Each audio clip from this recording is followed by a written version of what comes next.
Right now at 5:30, the jury has the case in the trial of a police officer who was caught on camera shoving a protester.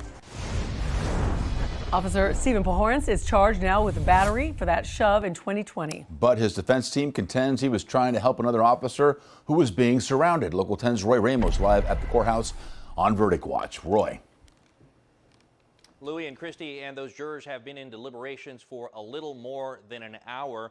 The state saying that those officers' actions were uncalled for and excessive, while the defense is saying that he was trying to clear himself from a large crowd of protesters as well as trying to help a fellow officer. She leans over. Why? To get out of his way. Day 5 in the trial of a Fort Lauderdale police officer seen shoving a woman on her knees at a Black Lives Matter protest in 2020, beginning with closing arguments by the state. How dare these protesters get in my face like that? Takes it out on the surface. The cell phone video at the center of the trial and shown again by the state said it shows Pohorence disregarding his field training and using force on a woman when he did not have to. This was an unnecessary push. Going back to the necessity. It just simply wasn't necessary.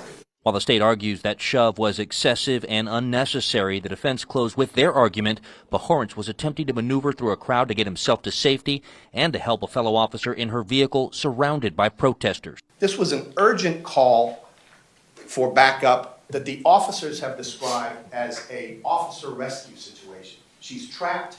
We need to get there and rescue her. He may have touched Jada Cervantes in the course of getting out, but there's no indication that anybody was injured. As for the alleged victim in the case, not once did she take the stand to testify. But Jada Cervantes is not a witness in this case. That's an issue that needs to be considered. And just a short time ago, those jurors came back into the courtroom and said that they did have a brief statement. Unfortunately, they believe that they were unable to come to a unanimous decision on that guilty or not guilty verdict. Well, the judge instructed them to go back and continue those deliberations. Again, they need to be unanimous in this verdict. If convicted, Pohorence could face up to a year behind bars. We will continue to see what happens here. As soon as we get updates, we'll be sure to bring them right back to you. For now, in Fort Lauderdale, Roy Ramos, Local 10 News. All right.